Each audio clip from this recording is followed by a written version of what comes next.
Hello everyone, good morning. কেমন আছো তোমরা সবাই? আশা করি সবাই ভালো আছো। শিউলি লাইফস্টাইল ব্লগে আর একটা নতুন ভিডিওতে তোমাদের সবাইকে অনেক স্বাগত জানাই। এখন সকাল বেজে গেছে 6টা। এখন তোমাদের সাথে নিয়ে ভিডিওটা শুরু করছি। আজ দেখো সকালবেলা থেকে একদম বৃষ্টি শুরু হয়ে গেছে, আর কি পরিমাণে যে বৃষ্টি পড়ছে তোমরা দেখে বুঝতেই পারছো। তো বৃষ্টিটা হচ্ছে আর আমি এইদিকে কিন্তু মাম্মামকে ঘুম থেকে তুলে দিয়েছি। তো এখন ভাবছি যে আদৌ কি বৃষ্টির মধ্যে মাম্মাম কি স্কুলে যেতে পারবে। তো বৃষ্টিটা হচ্ছে থামছে, তো এখন তো ভালোই শুরু হয়েছে। তো বৃষ্টি হতে হতে মাম্মামের রেডিটা করতে থাকি, দেখি কতদূর কি হয়। তো দেখো ওকে ঘুম থেকে তুলে ফ্রেশ হয়ে তারপরে ওকে কিন্তু এই যে খাওয়াতে বসেছি, অনেক কষ্ট করে ওকে খাওয়াতে হলো। আর জানো তো এই সকালবেলা বাচ্চাদের ঘুম থেকে তুলে রেডি করে পাঠানোটা যে কি একটা কঠিন ব্যাপার হয়ে দাঁড়িয়েছে, মানে কি বলবো। এতটা লেট করে ওর জন্য কিন্তু স্কুলে যেতেও অনেকটা দেরি হয়ে যায়। তাই জন্য সকালবেলা না আমি এখন থেকে আর সকালের কাজগুলো আর করতে পারি না, যতক্ষণ ও না বেরায় তখন তো সংসারের একটা কাজও আমার মানে করা হয় না। আগে ভাবি ওকে রেডি করে পাঠিয়ে দিয়ে তারপরে সংসারের কাজগুলো করব। আর সংসারের কাজ করতে হলে তো ভোরবেলা উঠে থেকে যদি না করি তাহলে তো অনেকটাই দেরি হয়ে যায়। আর আমার তো প্রত্যেক দিনই সকাল মানে ভোর 5:30টায় ঘুম থেকে ওঠা হয়ে যায়, তোমরা তো সকলেই জানো। তো এখন মামামকে রেডি করে দিয়েছে, আর এখন না বৃষ্টিটা অনেকটাই মানে কমে গেছে। তো এখন ওর পাপার সঙ্গে যে এখন যাবে স্কুলে, আর আমি ওর টিফিন বক্স, জলের বোতল সব কিছু রেডি করে দিয়েছি।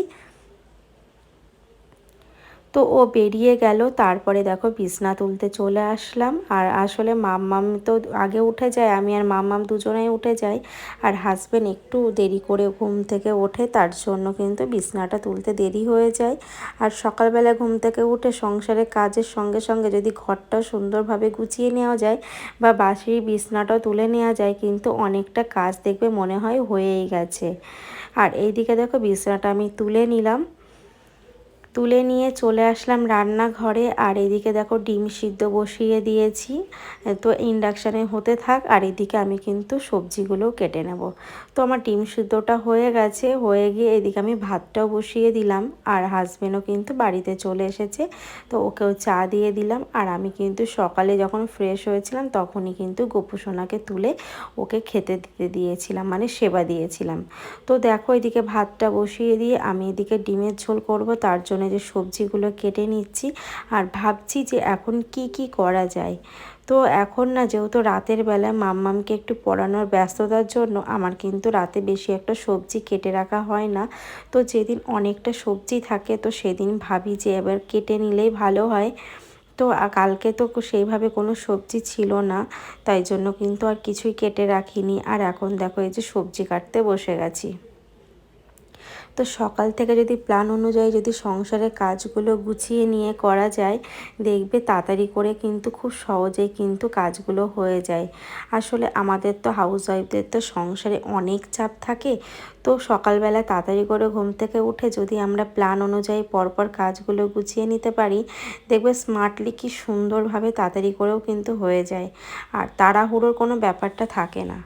তো যাই হোক এদিকে আমার সবজিগুলো কাটা হয়ে গেছে, আর আমি এদিকে দেখো আলুগুলো ভেজে নিচ্ছি। ভাজতে দিয়ে আমি এদিকে ডিমের খোসাগুলো ছাড়িয়ে নিচ্ছি। আর ডিমগুলো না ফ্রিজে থাকলে একদমই সিদ্ধ হতে চায় না, তাই জন্য কিন্তু রাতেই আমি ডিমগুলো বাইরে বার করে রাখি। আর এত পরিমাণে বন্ধুরা বৃষ্টি হচ্ছে, মানে কদিনে বৃষ্টির জন্য তো কিছুই ভালো লাগছে না। ওয়েদারটা ভালো লাগছে, কিন্তু এই যে মাম্মামের স্কুলে যাওয়া, বাইরে তো বেরোতেই হয়, তার সঙ্গে জামা কাপড় শোকাচ্ছে না। তারপরে রোজ ধরো বাচ্চাদের স্কুল থাকলে ড্রেসগুলো শোকাতেও খুব কষ্ট হয়, ফ্যানের নিচে থেকে শোকাতে হচ্ছে। তো এইগুলোর জন্য না বৃষ্টিটা আর ভালো লাগছে না। মনে হচ্ছে এবার একটু রোদ উঠলে যেন ভালো হতো। আর একভাবে কিন্তু বৃষ্টিটা ভালো লাগে না। তো যাই হোক এখানে হালকা একটু মশলা দিয়েছি, এই গরমে তো সেইভাবে কিন্তু মশলা আমরা খাচ্ছি না। তো না দিলে নয়, ডিমের ঝোলেতে হালকা করে একটু মশলা দিয়ে এই যে ডিম আলুটা ভালো করে কষিয়ে নিলাম। কষিয়ে গরম জল দিয়ে দিয়েছি, আলু ডিমের ঝোলটা ভালোই মানে ফুটে গেছে, হয়ে গেছে। আর এদিকে কিন্তু আমি হাজব্যান্ডের জন্য খাবার বেড়ে ঠান্ডা করতে দেব। আসলে গরম খাবার তো নিয়ে যেতেও তো পারবে না, অনেক অসুবিধা হয়। আর দেখো এদিকে কিন্তু আমি এই যে তরকারি তুলে খাবার ঠান্ডা করতে দিয়ে আমি এদিকে কুতলিটা ভেজে নেব। তোমরা হয়তো অনেকেই খেয়েছো, আবার অনেকেই খাওনি, কিন্তু খেতে ভীষণ ভালো লাগে। আমি যখন বাপের বাড়িতে থাকতাম বিয়ের আগে, তখন কিন্তু এগুলো কোনোদিনও দেখিনি। তো যখন শ্বশুর বাড়িতে আসলাম তখন ভাবতাম যে এটা কি তেলাকচুর ফল, তারপরে ভাবলাম না, এটা কুতলি, এটা হচ্ছে খেতে ভালো লাগে। তো এখন আমার মানে খেয়ে ভালোই লাগে, খারাপ লাগে না। একটু কালো জিরে কাঁচা লঙ্কা ফোড়ন দিয়ে ভাজলে কিন্তু দারুণ লাগে খেতে, আর এটার বেশি ভাতের সঙ্গে রুটি দিয়েই ভালো লাগে। তো এদিকে কুদলি ভাজাটা করছে আর বেগুন ভাজা করছি, তো এখানে অনেকটাই আছে। তো দুপুরে খেয়েও কিন্তু রাতে থাকবে, সেটা কিন্তু রাতে রুটি দিয়ে হয়ে যাবে আমাদের। আর এটা না ভাজতে একটু সময় লাগে, আমি কিন্তু কম আঁচে ঢেকে ঢেকে এখানে রান্না করি। এটা কিন্তু অল্পতে সিদ্ধ হয়ে যায় আর অল্প তেলেই কিন্তু হয়ে যায়। বেশি তেল দিলে কিন্তু এর থেকে কিন্তু মনে হয় অনেকটাই তেল বেরিয়ে আসছে। তো দেখো, তার সঙ্গে হট করে ভাবলাম যে একটু রুটি করে নিই, তো সকালের টিফিনও খেতে হবে। তো এদিকে রুটি করা হয়ে গেলে তারপরে কিন্তু আমার রান্না প্রায় অনেকটাই কমপ্লিট হয়ে যাবে। তো রুটি করতে করতে আমার কিন্তু ভাজাটা প্রায় অর্ধেকটা হয়ে গেছে। আর বন্ধুরা, তোমরা ভিডিওটি দেখা মাত্রই অবশ্যই লাইক দিয়ে প্রথম থেকে শেষ পর্যন্ত কন্টিনিউ দেখো, আশা করি তোমাদের অনেক ভালো লাগবে। আর ভিডিওটি যদি কোনো অংশে ভালো লেগে থাকে অবশ্যই একটা কিন্তু কমেন্ট করতে ভুলো না। আর তোমাদের একটা লাইক আমার কিন্তু আরও অনেক অনেক বন্ধুদের কাছে কিন্তু পৌঁছে যেতে সাহায্য করবে। আর যারা নতুন বন্ধু আমার ভিডিওটি দেখছো তাদেরকে অসংখ্য ধন্যবাদ। প্লিজ একটা সাবস্ক্রাইব করে আমার পাশে থেকে যেও, আশা করি তোমাদের অনেক অনেক ভালো লাগবে। আর এইদিকে দেখো, তোমাদের সাথে কথা বলতে বলতে আমার কিন্তু রুটিগুলোও হয়ে গেল। এখন হাজব্যান্ডকে খেতে দেবো, তারপরে কিন্তু আমিও টিফিনটা করে নেব।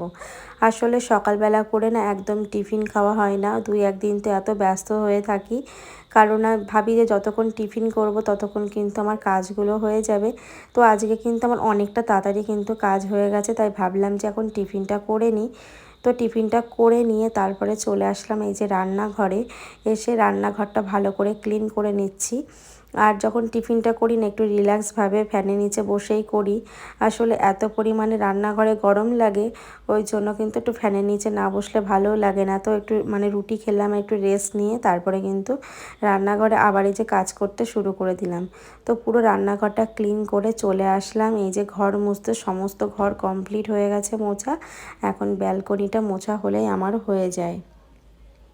তো দেখো, সেই সকাল 6টায় উঠে কিন্তু টানা একভাবে কাজ করেছি বলেই কিন্তু স্মার্টলিভাবে সমস্ত কাজগুলো এইভাবেই গুছিয়ে করতে পারলাম। আর যদি দেরি করে উঠতাম তাহলে কিন্তু আমার কোনো কাজই হতো না।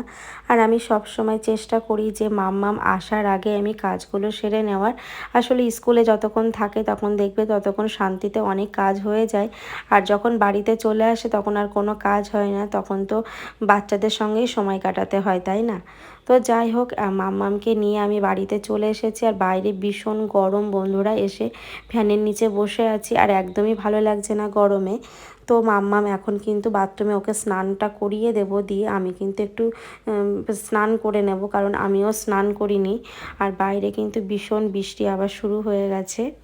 তো এসে একটু কিন্তু সবে হাত মুখ ধুয়েছি, ধুয়ে মাম্মামকে টিফিন খেতে দিয়েছি। আর এই দিকে দেখো, সমস্ত জামা কাপড়গুলো এই যে বিছনার মধ্যে ছড়ানো আছে, মানে এই সবে এসে বসলাম, এসে একদমই ভালো লাগছে না। আর এইগুলো এখন গুছিয়ে রেখে তারপরে যাব স্নান করতে। তো বন্ধুরা দেখো কি পরিমাণে বৃষ্টি হচ্ছে, তোমাদেরকেও একটু দেখিয়ে দিলাম, মানে একভাবে সারাদিন বৃষ্টি হচ্ছে। আর এই যে এখন স্কুলের ড্রেসগুলো, এগুলো এখন তো ভিজিয়ে দিতেই হবে। আর জানি না শুকাবে কি না, কিন্তু ফ্যানের নিচে দিয়ে আমাকে যে করে হোক শোকাতে হবে, কারণ এই যে মাম্মামের তো আবার সকালে স্কুল আছে। তাহলে চলো বন্ধুরা, স্নানটা করে পুজোটা দিয়ে নিই। তো এই যে স্নান করে আমার পুজো দেওয়া প্রায় কমপ্লিট। এখন পুজো দেওয়া হয়ে গেলে আমি কিন্তু মাম্মামকেও খাইয়ে দেব, আর ওকে কিন্তু আগেই আমি স্নানটা করিয়ে দিয়েছি। আর এদিকে দেখো, পুজোটা করে নিচ্ছি। আর বাইরে যে বৃষ্টি হচ্ছে, জানি না কখন শেষ হবে। তো তারপরে কিন্তু মাম্মামকে খেতে দিয়ে আমি এদিকে কিন্তু জামা কাপড় যা ছিল, মানে বাড়িতে এসে যে স্নান করার সময় দুটো জামা কাপড় কেচে দিয়েছিলাম, তো সেইগুলোই বাথরুমে জল ঝরতে দিয়েছিলাম। আসলে এখানে মেলে দিলে তো অনেক জল পড়তো, এখানে তো স্লিপ কাটার ভয় থাকে, তাই জন্য কিন্তু আমি কাচার পরে কিন্তু এই যে বাথরুমে রেখে দিয়ে আসি, তারপরে যখন জলটা ঝরে যায় তখন আমি এখানে মেলে দিই। আর আমার ব্যালকনিতে মেলে যে এত সুবিধা হয়, ছাদে যেতে হয় না, এখানে কিন্তু বাইরে দিয়ে ভীষণ ভালো হাওয়া আসে, আর আমার কিন্তু জামা কাপড়গুলো তাড়াতাড়ি শুকিয়ে যায়, তো আমার কোনো অসুবিধা হয় না। আর ছাদে মেললে একটু অসুবিধা হতো, বারবার তুলে নিয়ে আসতে হতো, বৃষ্টিতে আবার আবার মেলে দিয়ে আসতে হতো। তো যাই হোক বন্ধুরা, তাহলে চলো ভিডিওটা এখানেই শেষ করছি, আবার দেখা হচ্ছে নেক্সট কোনো ব্লগে। ততক্ষণ তোমরা সবাই ভালো থেকো, সুস্থ থেকো, আর অবশ্যই কিন্তু আমার পাশে থেকো।